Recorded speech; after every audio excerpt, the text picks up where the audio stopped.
Billionaire সেদিন luxury গাড়িতে চড়লেন না, মেয়েকে স্কুলে দিতে সাইকেলে চেপে বেরিয়ে পড়লেন। কিন্তু স্কুল গেটে পৌঁছতেই একটা দামি গাড়ি প্রায় ধাক্কা মেরে দিল।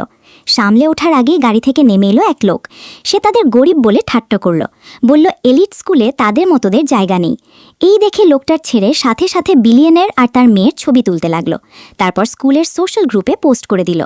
বাপ মেয়েকে সে ভেবেছিল নিছক গরিব কেউ। ঠিক তখনই মেয়ে হঠাৎ বাবাকে মনে করিয়ে দিল কিছু একটা। তিনি ঘুরে তাকালেন আর একদম জমে গেলেন। সামনের গাড়িটাই সেই গাড়ি যেটা নিয়ে সকালে বেরিয়েছিল তার স্ত্রী, কিন্তু তিনি কিছু বললেন না। মেয়েকে বললেন পুরস্কার অনুষ্ঠানের পরে এই হিসেব হবে। লোকটার ছেলে ভাবল বিলিয়নের ভয় পেয়ে গেছে। সে শুধু সাইকেল লাথি দিয়ে ফেলেই ক্ষান্ত হলো না, ছবি তুলে সহপাঠীদের কাছে পাঠিয়েও দিল। লোকটা ছেলেকে থামালো না, উল্টো শাবাশি দিল। কিন্তু এর মাসুল যে কতটা চড়া হবে সেটা তারা তখনও জানত না। কিছুক্ষণ পরেই প্রিন্সিপাল ঘোষণা করলেন মেয়েটি সায়েন্স কম্পিটিশনে ফার্স্ট প্রাইজ পেয়েছে। সে মঞ্চে উঠতে যাবে তখনই লোকটা এগিয়ে এলো, বলল পুরস্কারটা তার ছেলের পাওয়া উচিত। এমনকি স্কুলে $2 কোটি ডোনেশনও দিয়ে দিল। টাকা দিয়ে মেয়ের সম্মান কিনে নিতে চাইল সে। সেই মুহূর্তে বিলিয়নারের নজর পড়ল লোকটার হাতের ব্ল্যাক কার্ডে।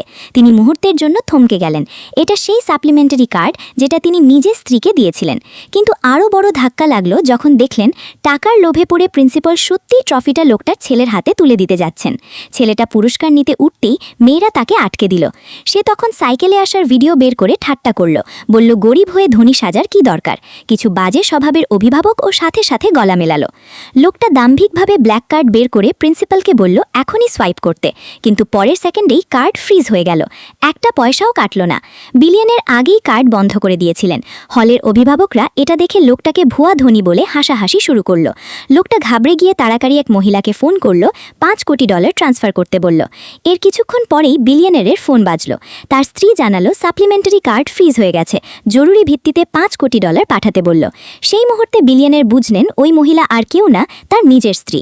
তখন তিনি সবার সামনে ঘোষণা করলেন লোকটা যত টাকাই দিক তিনি সবসময় 50 লাখ বেশি দেবেন এবং আজ কেউ তার মেয়ের পুরস্কার নিতে পারবে না, এটা তিনি কথা দিলেন। অগত্যা লোকটা দাবি করল তার স্ত্রী একটা লিস্টেড কোম্পানির চেয়ারম্যান, সে আসছে। আর বিলিয়নারকে সাবধান করল পস্তাতে না চাইলে সরে যেতে। কথা শেষ হতে না হতেই বিলিয়নারের স্ত্রী হলে ঢুকল। আর বিলিয়নারের মুখ দেখেই সে মুহূর্তের জন্য পাথর হয়ে গেল।